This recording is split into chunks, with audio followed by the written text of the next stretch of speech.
Hi, welcome. We made it. Welcome to the new year. Today I wanted to talk about all of the books that I read last year, all of the books I read for 2025. And I'm going to be ranking them today. I have 5 categories. And so for 5 stars, we have incredible, no notes, would read again. This is obviously the top of the tier list, the best books that I read this year. The next one is going to be very good. I really liked these books. These are going to be the ones I gave 4 stars. However, they didn't blow my mind. They didn't make me feel something. They didn't give me some sort of emotional response like the 5-star books did. Then for 3 stars, we have it was okay. I liked it. It was just okay. And then for 2 stars, we have meh.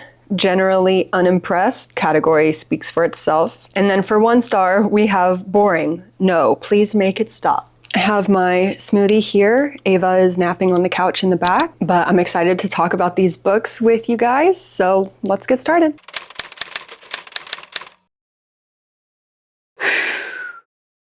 Okay, so in 2025, I read a total of 27 books, and we're gonna go in a chronological order as well. Okay, so we're gonna build this back up as we go. The first book that I read was Night Bitch by Rachel Yoder. This was a very interesting book. I wanted to read it because I wanted to watch the movie, but basically this book is about a new mother who is an artist. She put her art career on hold to take care of her child. She's a stay-at-home mom now.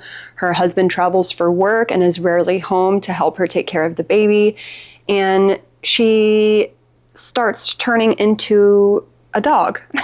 I really appreciated the author's perspective of being a mother and struggling with being a mother and not really enjoying being a mother. It was very interesting to me. I really like books with themes about the female perspective, of course. Yeah, this was very funny. It was very entertaining. I loved it. I would read it again. So we're gonna put it in incredible, no notes, would read again. I Who Have Never Known Men. This shit was dark. So this is about this group of women. It's 39 women. They live underground and they're imprisoned in a cage, and it's just these women. They have no idea how they became imprisoned. They hardly even remember what their lives were like before they were imprisoned. Very mysterious. The narrator is the youngest woman in the group, so she feels a little bit ostracized from the rest of the women. But basically, without giving too many spoilers, there is a major event that happens that provides some hope to their situation. Throughout the story, there's little tidbits of hope that boost your spirits while you're reading this very dark and depressing story. The ending is still dark. It's like, it doesn't really get that much better for them. While it was very entertaining, it was very depressing and dark, so I ended up giving this 4 stars, so we're gonna put it in the very good category. I remember my heart aching after this one. Like, I wanted to cry after I read this. It was just so sad. Okay, next we have Piranesi by Susanna Clarke. So this was probably one of my top 3 reads of this year. It's everything that I love in books. It was mystical, magical, suspenseful. So this is about the main character. His name's Piranesi. He lives in this amazing house full of corridors and waterfalls and statues. It's basically like a labyrinth type of house, and the ocean is on the bottom, and Piranesi's job is to track the weather in this house of halls. And there is someone else that lives with him in this house but comes and goes mysteriously. He's called the Other. There are some events that happen that cause Piranesi to explore his house further than he ever has before, and he discovers some very dark truths about his situation and why he's in this house and how he got there and who the Other actually is. I feel like I could see this book in my mind's eye so clearly, like it was a movie. Oh, and this is also being turned into a stop motion film by Laika Studios, which is the same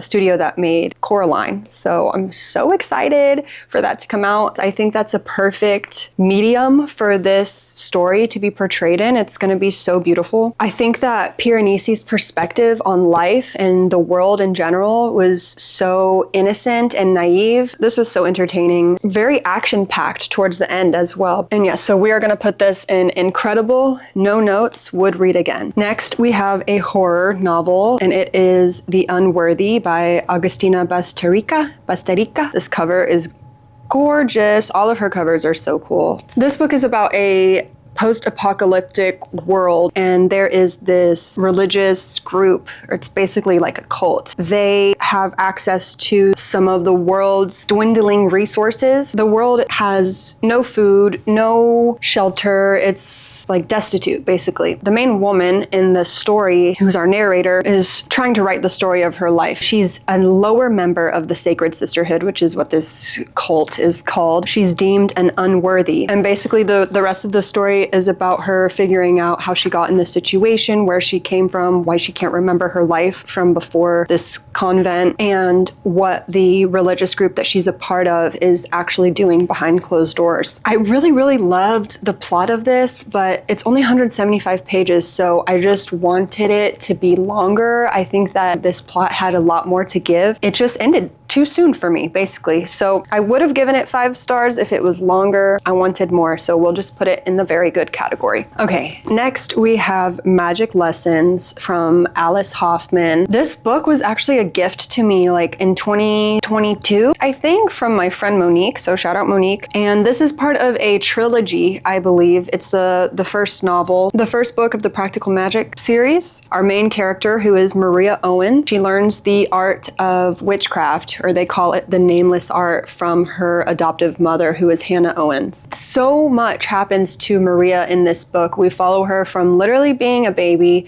to growing up, to falling in love, being betrayed by love, having her own child. Her child goes missing also, I believe. She's being persecuted for being a witch as well in the 1600s, and she also invokes a curse on her family from the man that she loves. So this is very much a witchy love story, family dynamic sort of book. It was kind of slow at points, but overall the story as a whole was so well thought out, so beautiful. So I ended up giving this 4 stars, so we will put it in the very good category. Okay, next we have Wild Dark Shore by Charlotte McConaughey. This one was a very interesting plot, very unique. So it's about a dad and his 3 children. This is also kind of post-apocalyptic, kind of towards basically the end of the world. This family is on an island, and on this island is a seed bank, which the family is in charge of taking care of. This seed bank is super important because it has seeds of different crops that are the last of its kind remaining on Earth. But then a storm comes one day. The weather just gets increasingly horrible throughout this book. It's all part of climate change that they're dealing with. A woman washes ashore and she has some dark secrets. I don't want to give away too much, but I expected this to be more of a mystery whenever I read the description, but it's really more of a love story. So it's a love story of a father and his children, of the 2 main characters, children and nature for siblings, like, you know, the interpersonal relationships. It's more focused on that than the mystery element itself, which is okay. I'm not a huge family dynamics lover. I'd rather have a juicy plot.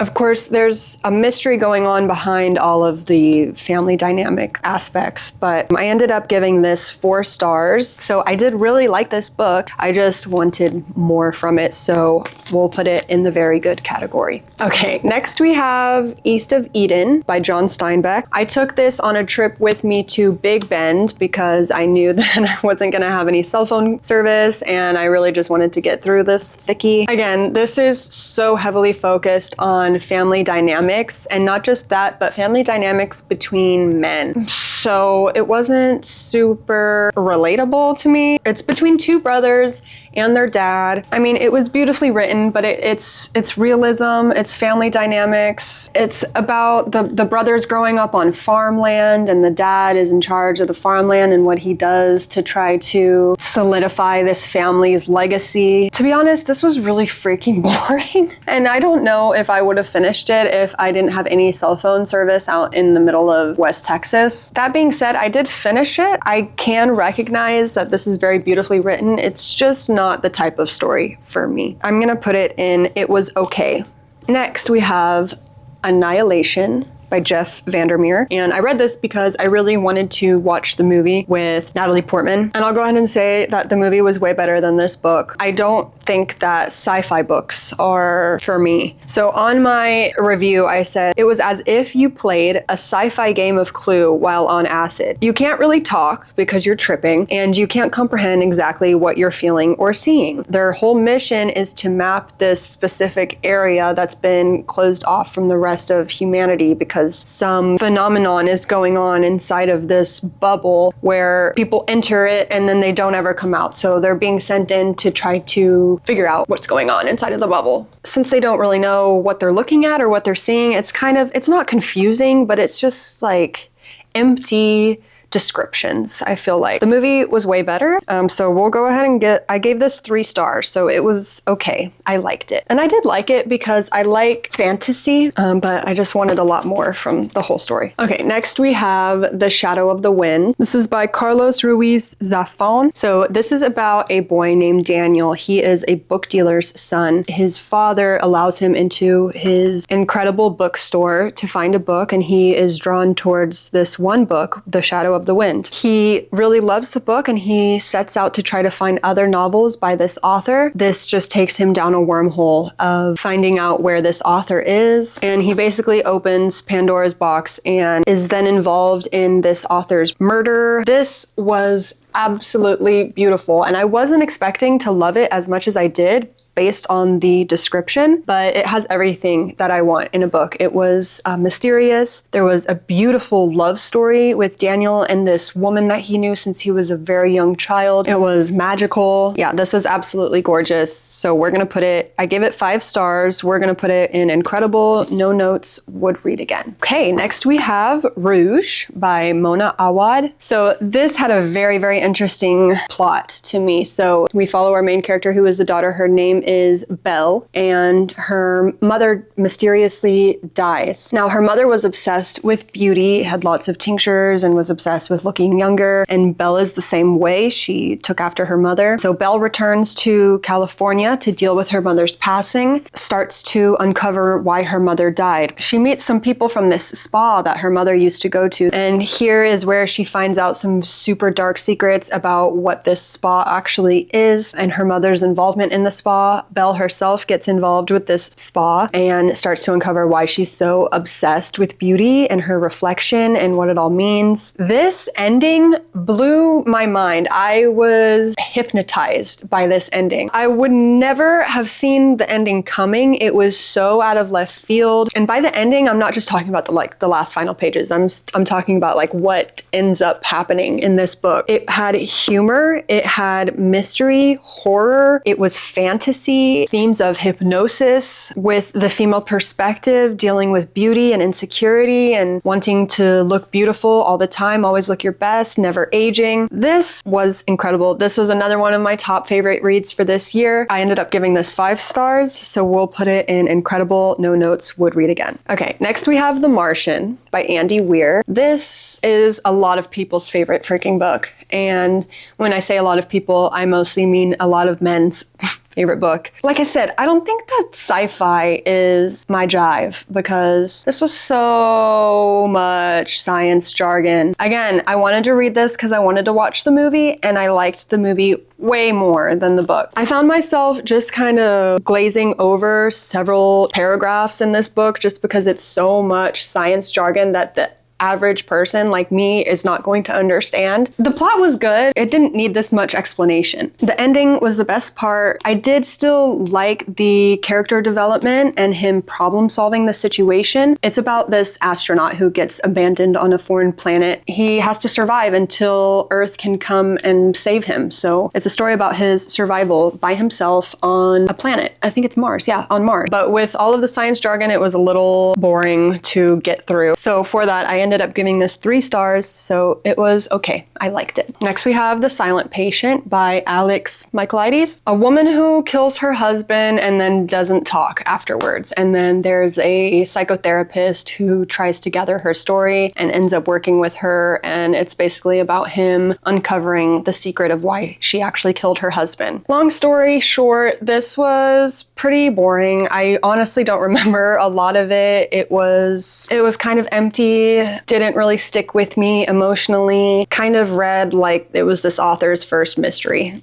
Sorry. So for that, I ended up giving it 3 stars. It was okay. And I like it because I like murder mysteries, you know, but I don't remember much else about it. Okay, next we have Something Wicked, This Way Comes. I did not finish this book. I gave up on this book on page 60 because this writing style was absolutely freaking ridiculous. Every sentence was basically like a riddle. So I really wanted to read this book because I really like circuses and clowns, and it was a dark circus, a murderous circus, and I didn't even get to finish it because the writing was ridiculous, so I gave it 1 star. Boring, no, just make it stop. Okay, next we have The God of the Woods by Liz Moore. So this is about a camper that goes missing. So based on the title, again, I thought that this was going to be more of a mystery, but kind of like Wild Dark Shore, it was more about family ties. This book was good. I did like the characters in this book, but the plot was just a little, it stretched out. I mean, like, it did not need to be this long. I liked the ending. The ending was very good. I didn't see it coming. Very shocking. So I ended up giving this 3 stars. It was okay. I liked it. Okay, next we have the first nonfiction book of the year, Think and Grow Rich by Napoleon Hill, and I picked this up because my dad insisted that I read this. So I do like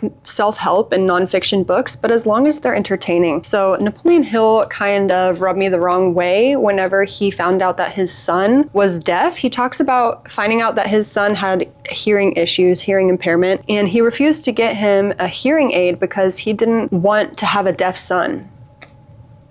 And it ended up working in his favor because the son eventually started hearing. I don't know, that was like in the beginning of this book, and that kind of like, whoa, freaked me out a little bit and made me feel like I don't know if I can trust this guy. But yeah, this is about finding success and how to be successful. It's basically just him saying like you just have to be delusional and go for what you want at all times, no matter what. I don't think it was anything riveting or that I haven't heard before, so I ended up giving this 3 stars. It was okay, I liked it. Okay, next we have a classic, Animal Farm by George Orwell. If you haven't heard about this book, it's about a group of animals that takes over a farm because they want to revolt against having humans be their leaders, but eventually the farm animals themselves result to having a hierarchy like they said that they wouldn't in the beginning. Oh my god, look at Ava.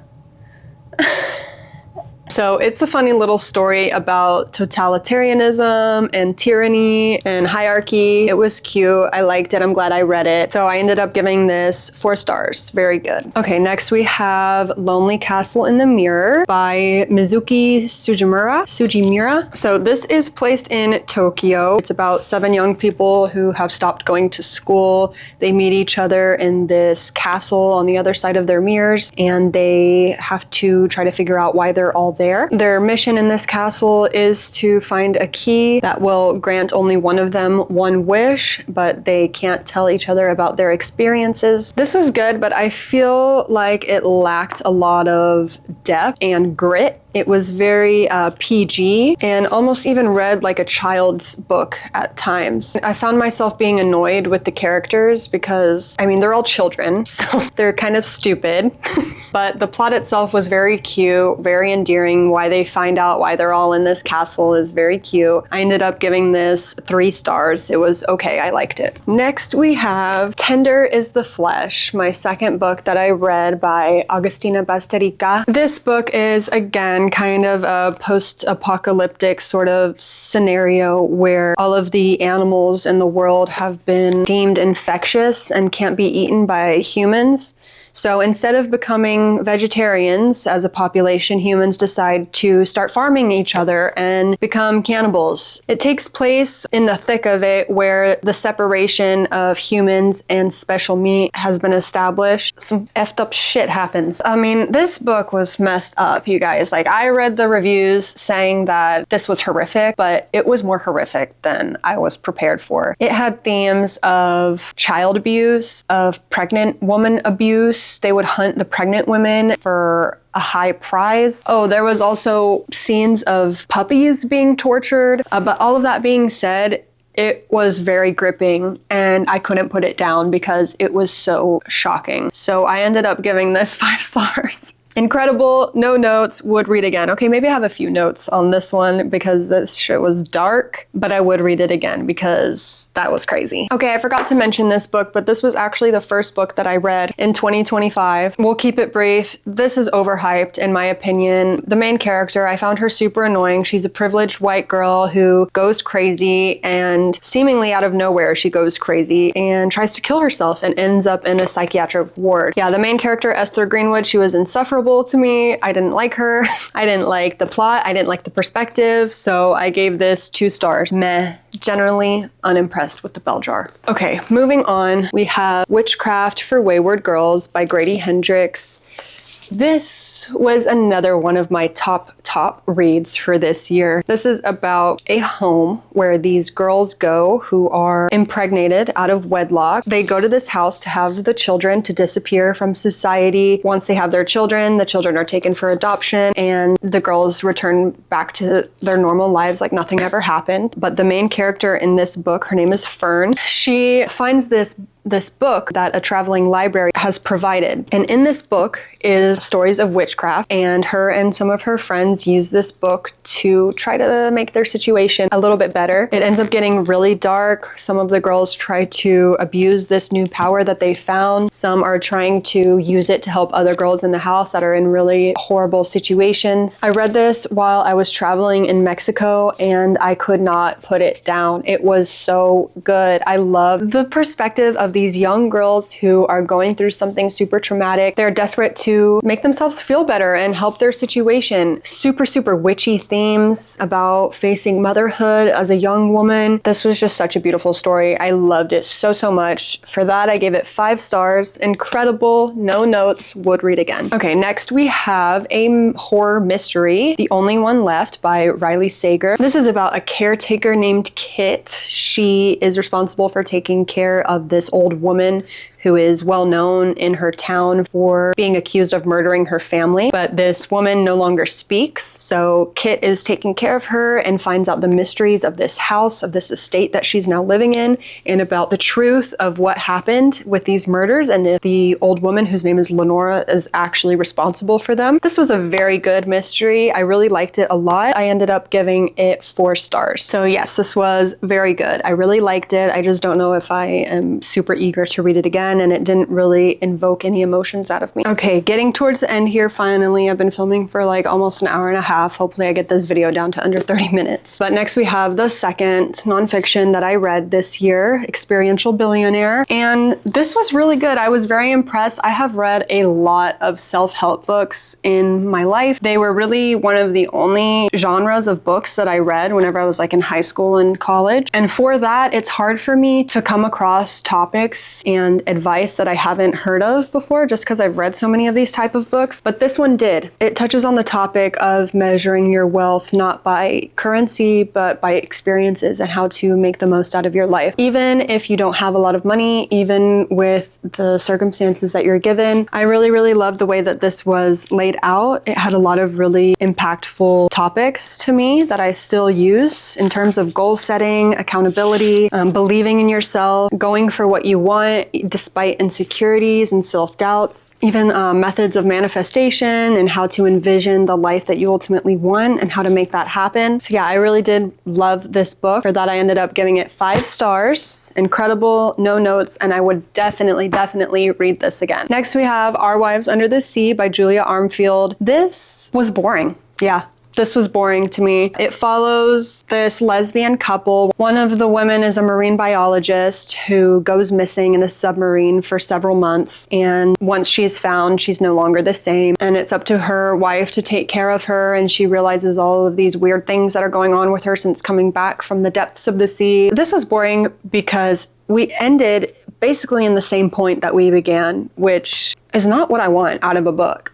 I don't have a lot to say about this. It was very lackluster. I ended up giving it 2 stars. Meh. Generally unimpressed. Okay, and then the next 2 books that I read were Six of Crows and Crooked Kingdom by Leigh Bardugo. This is a duology. This is the first one, Six of Crows.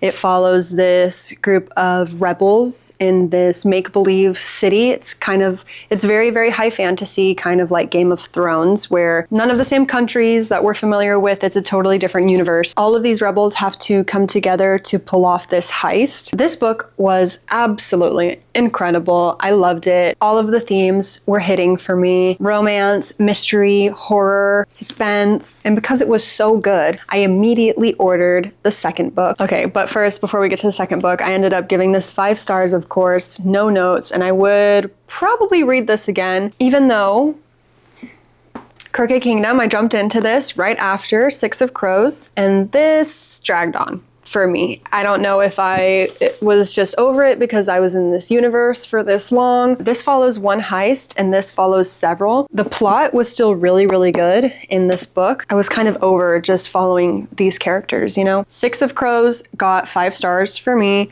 and Crooked Kingdom ended up getting 4 stars. I still really, really liked it. It was still very entertaining, but I think it was just because of the timing of me reading these consecutively that I was just kind of like, oh, okay, like let's get on with the point. Okay, and now we are on our final 2 books of the year. Next, we have A Short Stay in Hell by Stephen Peck. This is a very short book. It's less than 100 pages. So this is about a Mormon man who dies, and he is doomed to his particular type of hell, which is a library. But it's not a normal library, it is an infinite library, and he has to find the story of his life within this library, and then he can be released from hell. However, every single book is every possible iteration of all of the alphabet and characters combined, so most of the books are gibberish and don't make any sense. And while he's on the search for the story of his life, he falls in love, he encounters people who are trying to kill him. He goes through a lot, and it's impressive how much he goes through considering how little this book is. This was such a good story. It was so entertaining. I loved the plot. I loved all of the shit that he goes through. This would make a really good movie, I think. I just wish that it was longer again. So I ended up giving this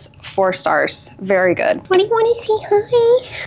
Don't you want to say hi? And the last book that I completed this year is Wicca by Scott Cunningham. It's another nonfiction about Wicca and paganism. I just wanted to educate myself on this subject just because I'm interested. It was good. It had a lot of good stuff though, obviously, because I tabbed quite a bit. It was very educational, told me what I wanted to know for the most part. So I did give this 4 stars. Very good. So those are all of the books that I completed this past year. Thanks for hanging out with me while I talked about them. Right now I am reading Victorian Psycho. I'm almost done with it. I think I'm about 80% done, and it's pretty good, kind of weird. And yeah, let me know your favorite book that you read this year, and I hope to see you soon. Bye!